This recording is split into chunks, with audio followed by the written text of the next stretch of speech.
Hello, everybody. Welcome to our annual scholarship event. This year, 2020, marks our 75th anniversary of the Lubavitcher Yeshiva Academy, LYA. And it's great that we're able to celebrate this, although it's a little unusual. We're not doing a regular event, a regular dinner, but instead, we are doing something different. We begin by reciting the chapter of Tehillim from the book of Psalms that corresponds to the year since the Lubavitcher Rebbe was born, which was in 1902.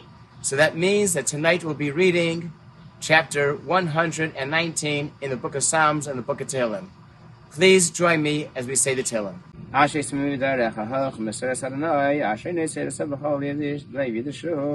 Aflei fala, aflei bidracha alacho, atatzis aflei kedacha l'shmol yoid, ti'alcha lezreini, kifi kedacha v'charti, ta'ati l'shua sachar anoi, serascha shashuai, t'chinash yisal alekom, mishpatacha yazruni, ta'isi kasai v'bakasha v'dacha, k'mishasacha l'shachati. Rabbi Edelman, when he came to Western Massachusetts in January of 1950, he was sent here by the 6th Lubavitcher Rebbe.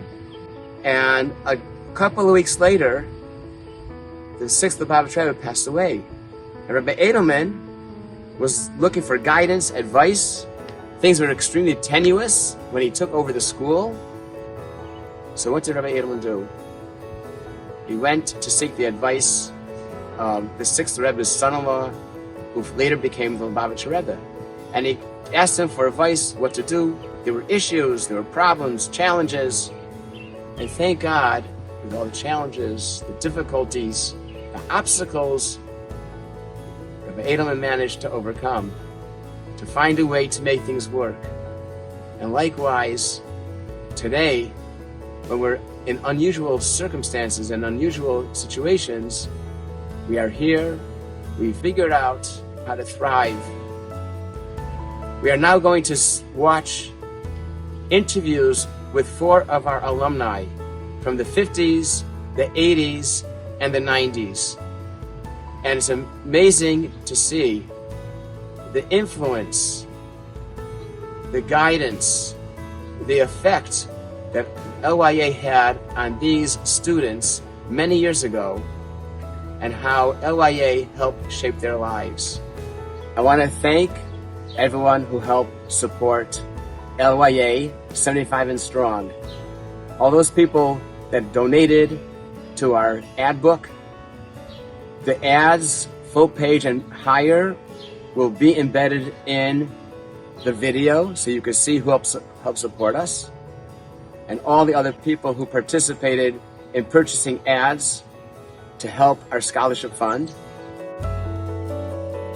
Rabbi Edelman came to seek the advice of the Lubavitcher Rebbe in the late 70s after the building on Oakland Street in Springfield suffered destruction from a fire. He wrote a letter to the Rebbe and he asked the Rebbe whether he should renovate the building on Oakland Street in Springfield or whether he should build a new building in a new neighborhood. The Rebbe responded to Rabbi Edelman by underlining 2 phrases in the letter. Binyan Chadash B'Shchona Chadasha. A new building in a new community. And that was in 1980 when our school opened up in Long Meadow. The insight of the Rebbe basically put the school in a new direction and gave great opportunity to grow and to thrive.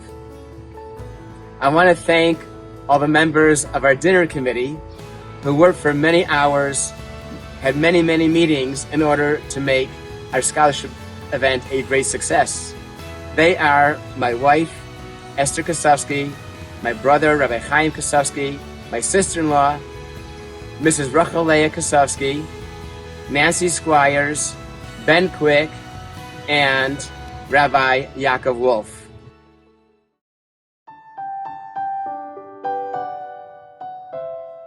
Hello, my name is Spencer Kimball. At the yeshiva, I'm called Shim because that's my Hebrew name.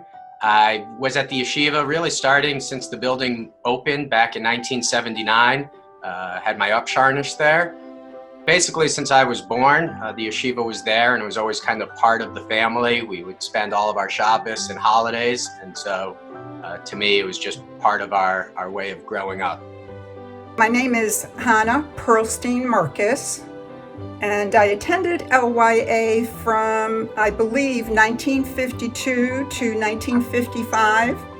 When we first came to America in 1949, and we joined the survivor community in the north end of Springfield, I think our parents were concerned that we might assimilate too quickly into a Christian culture. They wanted to make sure that we had a good foundation of a Jewish education. So many of us went to the yeshiva, as it was called at that time. I went to Yeshiva Academy from 1982 through 1989. We came from the Soviet Union, and for those that don't know, being Jewish in the Soviet Union, it was very, very difficult. And on top of that, the schools had humongous student-to-teacher ratios, and the teachers really didn't care if you did good or not. Now, going from that environment to yeshiva in the 80s, it was an amazing experience. I think my parents wanted me, first of all, to learn about my Judaism, because in Russia, Judaism was forbidden.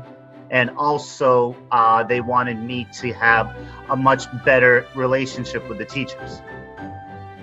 From kindergarten to fourth grade, I went to a private school in Wilbraham. When it came time to enroll me in fifth grade, my sister in fourth grade, it had gotten exorbitantly expensive. So they were looking at all of their options. We had already been at the yeshiva for the afternoon school. Everybody was so welcoming and friendly. Both my parents are educators, so they weren't going to send us somewhere where they didn't think we would be academically prepared and ready. They were satisfied with the curriculum, and that's where we decided to go. I'm sure Rabbi Edelman had something to do with the fact that I did not go to kindergarten, so I was in first grade at 5 years old. So it was really Rabbi Edelman who gave me this fast start on my school career, because I graduated from high school when I was 16. I was lucky that I started my school experience there, and even though I was very young when I started, I think it helped to broaden my horizons. I think I got a really good, well-rounded education. The fact that I can remember my teachers and can remember so many people, I felt like I knew everybody in that school, and that meant a lot to me. I could walk around and know everybody. I can say hi to everybody. One of my secular teachers in third grade, her name was Alice Blank, and she taught there for a while, and she also gave me a lot of confidence in myself as a student. When I grew up going to the yeshiva, all of those houses around there weren't there. In fact, it was all sand. And it really reminded me of like in the desert, and there was the yeshiva at the end of the sand dunes. So today you look at it and it's this beautiful community all built up around the yeshiva. But at the time when I grew up, it was really just the yeshiva and lots of sand everywhere. And to me, that always added a bit to the mystique of going to shul. The year before I was to be bar mitzvahed, I was going to have it at the Kadima on Sumner Avenue in Springfield. My mother and grandmother went to the rabbi to meet with him to talk about the plans, what they were going to do, what kind of service they wanted. So the rabbi asked about my learning, who I would be preparing with, and my mother and grandmother told him I would be studying with Rabbi Noach Kasasi from the yeshiva. And he said, okay, but if he wants to read the Torah, he's going to have to run it by me first. We wouldn't want him to be an embarrassment. The day of the bar mitzvah comes, I read the entire Torah reading, I receive the maftir aliyah, I do the haftorah, then I lead the musaf services. Everybody was beaming, they were proud of me, my parents got so many congratulations, and they said it was such an accomplishment for someone such as me to be able to do this, not coming from that Orthodox background where from 2 years old you're learning Aleph Beis and Shomer Shabbos. And I could never have done that without the teaching and the lessons from Rabbi Noach Kosofsky and keeping me motivated and keeping on top of me. He knew I could do it. I just had to put in the effort and put in the work to get it done. He taught me how to read the Torah, how to do the Haftorahs, how to daven Musaf, and all of these things I still use now as Gabbai. Rabbi asks me to daven Musaf often. He asks me if I could learn the Kriyah, the Torah reading for the Shabbos.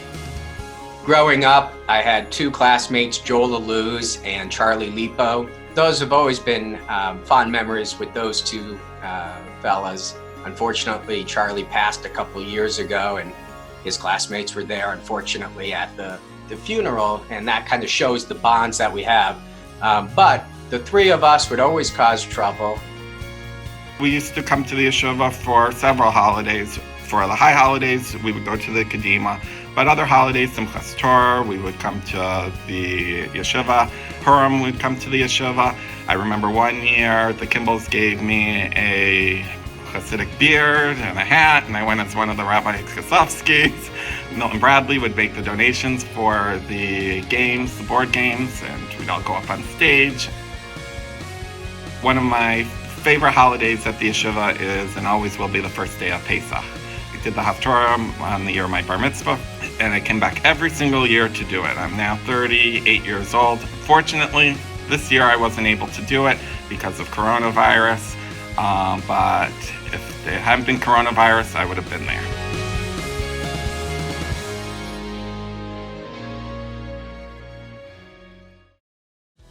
We're very pleased that we also have greetings from both the Jewish Federation of Western Massachusetts and also the Harold Grinspoon Foundation. Ben Falk, the president of the Jewish Federation, is sharing greetings from the Federation. Winnie Sandler Grinspoon, the president of the Harold Grinspoon Foundation, will be sharing greetings and words of support in honor of our 75th anniversary. My name is Winnie Sandler Grinspoon. I have the honor of serving as president of the Harold Grinspoon Foundation, a longtime friend and supporter of LYA, and we are just delighted to see the school continue to thrive and be a home and a place of learning for an entire generation and now more. Here it is 75 years of supporting the Jewish community as you do and educating the next generation. We are just so honored to be your partners in this work, and we wish you only the best as you continue forward toward the next 75 years.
There was a time in my childhood when Rabbi Edelman was one of the most important people in my life.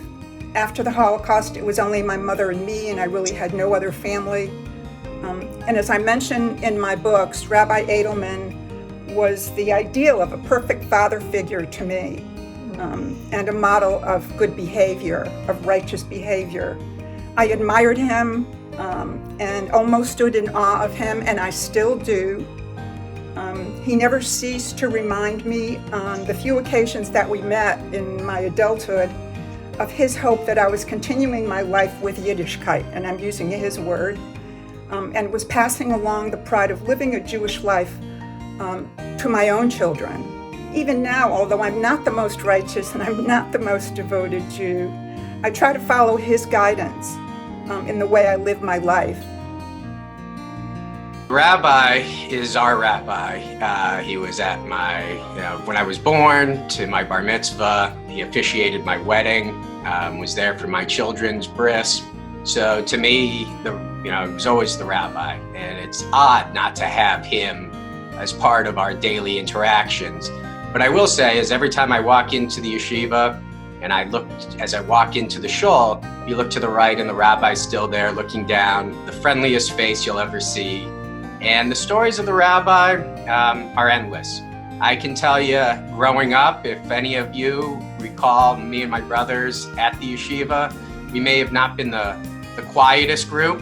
We were pretty loud, actually, in the shul. And all of the other people, the other rabbis would always tell us to shush.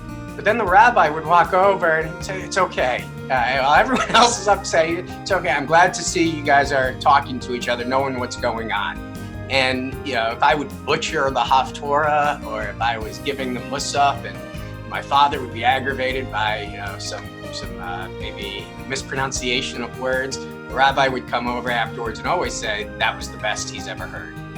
Always very positive and encouraging about our studies. I had the unique opportunity of learning with the rabbi every Monday night in high school.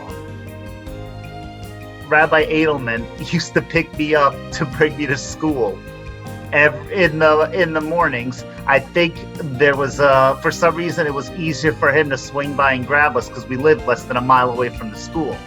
So Rabbi Edelman used to pick me up and actually bring me to school.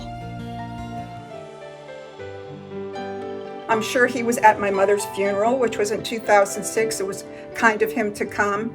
And as we were leaving the cemetery, he kind of stopped me and said, I have a little memory of you that I'd like to share with you. And he said, I remember that you liked, and I'm using his words here too, that you liked to doodle at your desk.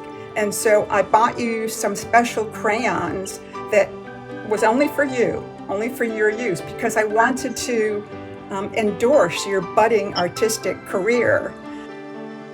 I have so many fond memories of him. He really cared about people. He cared about families. My bar mitzvah comes at Pesach time. It's Yud Nisan. But when I was doing my bar mitzvah, my sister and I were going to do a combined party in November around the time of her bas mitzvah. But I still had to do something in April for my real birthday, my Passover birthday. So I had practiced the Haftorah on my own. Rabbi Noach Kosovsky had taught me. We had been working already on the Haftorah for Parshas Vayera, which I would do in the fall. So I applied that knowledge and I learned the Haftorah myself. So I surprised him and I did the Haftorah for him, and he told me I did a great job. And he told Rabbi Edelman that I learned the Haftorah. Rabbi Edelman just looked. He didn't look surprised or fazed or anything. And he said, well, maybe he can learn a mimer. So he always had so much confidence in me. I always thought that I had a good story to tell. So about 10 years ago, I decided to really just do that, just focus my attention on writing. I only intended to write one book, which was Sidonia's Thread, which is the first book. And so when I wrote the manuscript of that book, which kind of describes my life in Springfield, starting from about the age of 4, right before I went to LYA, and up to the end of my mother's life in a very general kind of way. So I sent him the manuscript, and I waited for him to read it and to contact me with a lot of nervousness. But he was so kind. He did contact me to tell me that he loved the book and that my memories of what occurred during that period of time was just right on. It was just, he totally remembered it the same way. And he was so encouraging. So he did read my manuscript from the beginning.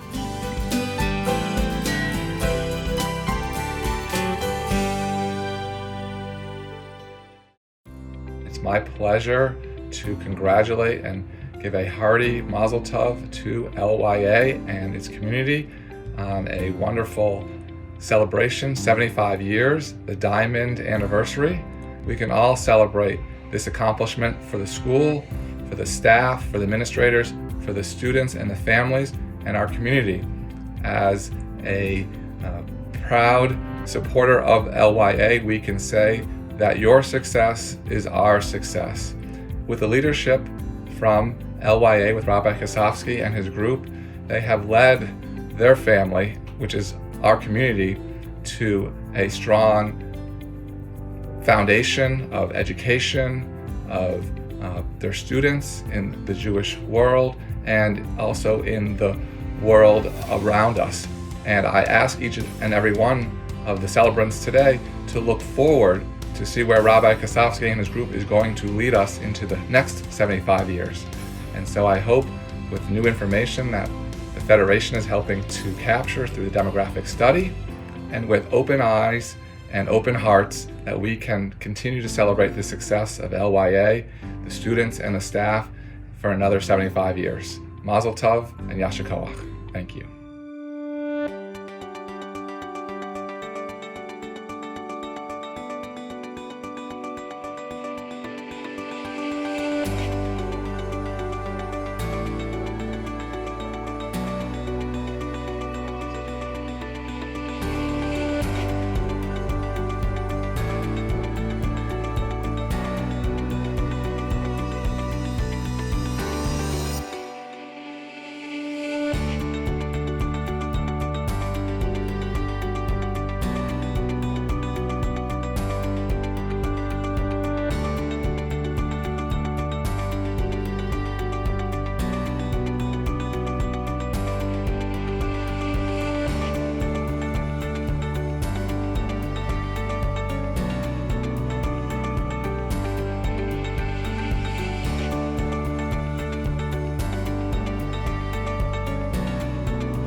LYA's had a tremendous impact on my life, just not only at the time that I was there, but post my time at the yeshiva. I find that there's many times and lessons that I learned at the yeshiva that I reflect back upon. A lot of stories I can think about. An example would be just a couple of weeks ago, I was driving home from work, talking to a friend, and he had just gotten a new job, but he was so bitter about the job that he had left that I kept thinking to myself, you know, he should be happy about what's ahead of him and not so angry about what's behind him. And then it dawned on me, I'm like, well, that's the story of Lot's wife in the Pillar of Salt. And here I am thinking about this story 30 years later. And at the time, that's not what I thought about. But when I was listening to my friend, that's what came into my mind. And I told him, let's not be negative. Let's not look back. Let's look forward to what's to come. And to me, those are the type of lessons that you don't realize that you're learning at the time, but later in life you can fall back on. Rabbi Chaim Kosovsky had a big impact on me when I first came to the yeshiva. My first year of afternoon school, and I was the youngest one in the class, and there were older students in the class, and I didn't know any Hebrew, I didn't know any letters, and he, slowly but surely, he had taught me all the letters. When you're trying to learn something that everybody knows, it's hard. You're coming from a completely different environment. I just appreciate the patience and the time that he took to help teach me and give me that initial foundation. I think my time at LYA built the foundation of a Jewish knowledge, Jewish history, Jewish ethics. It allowed me to develop the means to excel in my studies later in my school career, both in public school and at college. I think LYA helped to mold me into a modern Jewish woman and career woman who cares deeply about her family and her friends and about improving the lives of other people. I think it's part of the reason why my life career was in social work. I'm a licensed clinical social worker in Connecticut. And I think that feeling that I had about improving the community, improving individuals, probably stemmed from my early childhood and from my time at LYA. When I was in Yeshiva Academy in the 80s, 6th, 7th, and 8th grade was middle school, and it had a total of 4 students. I believe there was 1 6th grader, 2 7th graders, and an 8th grader. And when you basically have a private tutor or semi-private tutor every single day, not doing your homework is not an option. Not studying for a test was not an option. Yeshiva cemented my work ethic in school, that you couldn't get away with not trying your best. You couldn't get away with hiding inside a 25 student classroom. You had to do good or you would get called out. At the yeshiva, half the day is Hebrew and Judaic studies and the other half of the day is secular studies. So we really had to manage our time to get in all of the secular studies that other schools spend all day doing. Just because we had extra studies, Hebrew, the Chumash, Gemara, all of the additional studies, it helps with thinking and analysis and puts everything into different perspectives.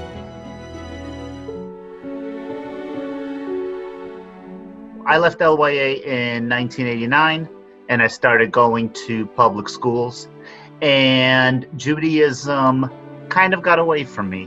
I would fast for Yom Kippur, I would light the candles for Hanukkah, and that was probably the extent of my Judaism. When I lost my father, he went from healthy to passing away due to a heart attack. I was lost. Spiritually, I was lost. I made a phone call to Yeshiva Academy. I needed a lifeline. And my friend, Rabbi Chaim Kosovsky, dropped everything. And I think I saw him either that day or the next morning. He sat with me. We cried together. We prayed together. And he was instrumental in bringing me back to Judaism.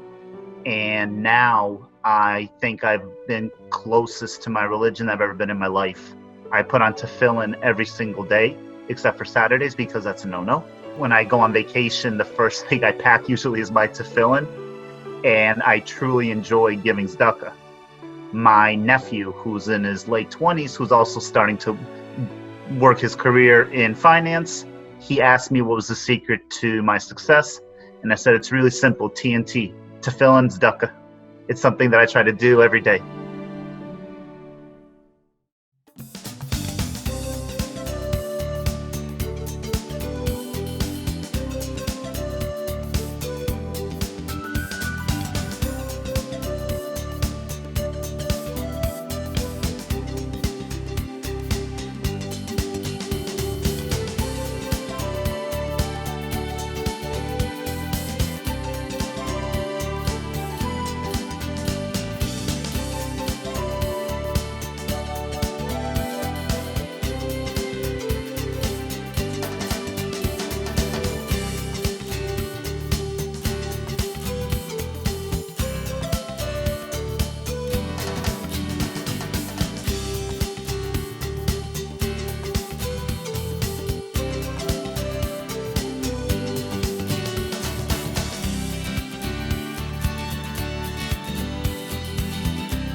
If you grew up in the 80s or 90s at the yeshiva, there were these kiddush on Shabbos, and you'd hear lots of different stories at the kiddush.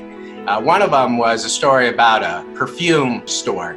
And the story was essentially that even if you don't buy anything at the perfume store, just walking in made you smell a little bit better because you had all of that scent in the air. Well, I always felt that way about the yeshiva. Just walking into the yeshiva just made you, even if you didn't open up a siddur, even if you didn't pray every word, you still were just part of that atmosphere and that spirit. So to me, this has just been a wonderful experience. And I hope that my children and grandchildren get to have their bar mitzvahs and bat mitzvahs at the yeshiva.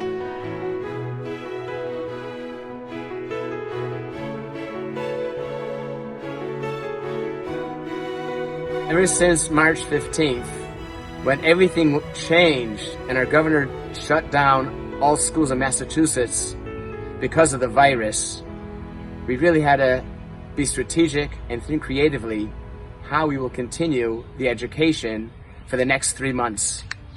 We also realized that our students, our graduates who have been at LYA for many years, needed to have something special. We couldn't drop the ball and not have a graduation for them. We had an idea to have an outdoor graduation with a stage, a red carpet for our graduates to walk up to, a balloon arch, but that wasn't enough. New tonight, the class of 2020 from the Lubavitcher Yeshiva Academy celebrated their graduation today. LYA held an outdoor ceremony to celebrate the 2020 grads with a special surprise twist. Parents watched from their cars while graduates were transported right there on stage one-on-one via horse and carriage. Look at that. The school's principal and director said administrators were devastated that they could not give their students the traditional send-off. So they came up with a very unique idea to give them the closure and celebration they deserved. And now it's on to the future. Now we move forward. Graduation doesn't end. Now it's just the next step for furthering education, for their personal growth, for their involvement in their Jewish life, and God willing, we gave them the great and wonderful foundation to base their future life on. Rabbi Kosofsky added that the school's Torah reading this week was the Israelites becoming lost in the desert and forming a well-functioning society despite the hardship.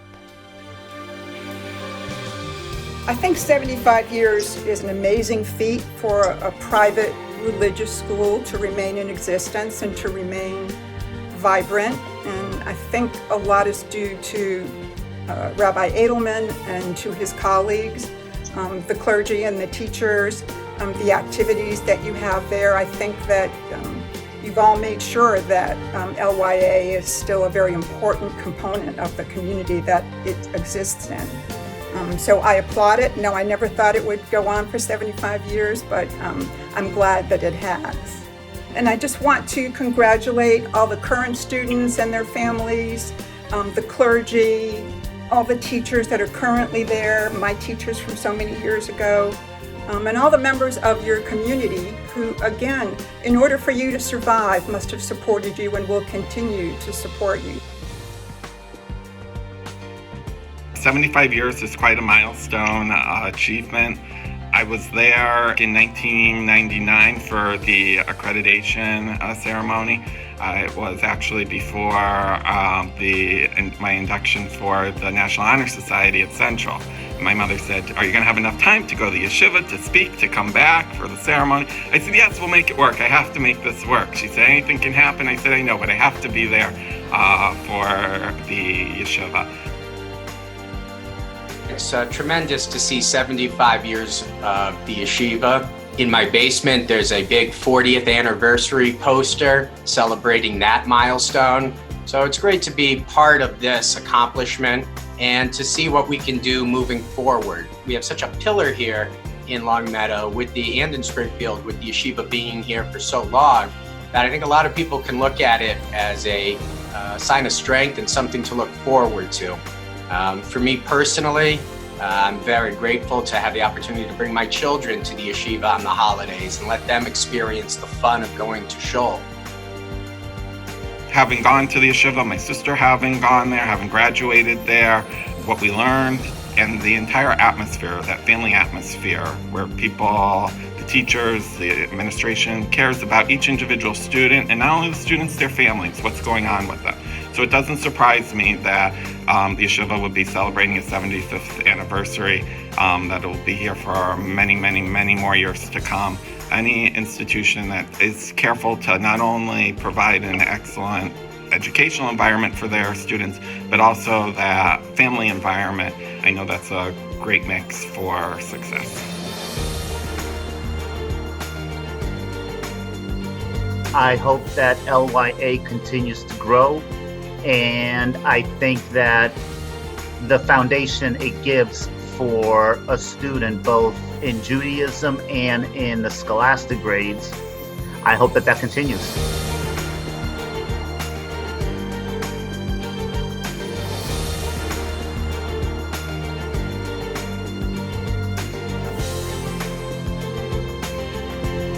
It's really special and touching to hear the stories of our honorees. I hope you'll take these stories to heart and realize what we have accomplished here, and also understand that there's a lot of work that has to get done for the future, for continued success. We hope all of you will be here for our future. Thank you so much, and have a great summer.